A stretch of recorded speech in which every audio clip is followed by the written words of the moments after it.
आज हूँ रविवार। आज आम कंटा बालिया विकेट रूपचांदी बाहल खाट खंडा चिंगुड़ी देसी रोहिमीर भाकुर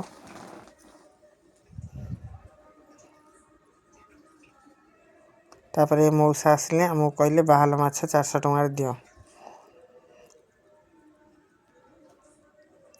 ताको काटी आमे देइथिलु। मौसा को काटी आमे परिष्कार करी बाहल माछ देइथिलु। मोर बापा काटुचंती मौसा देखी बहुत खुशी हेले जहाँकि देसी माछ खाइबे बाहल माछ मौसा निजे जरी धरिचंती।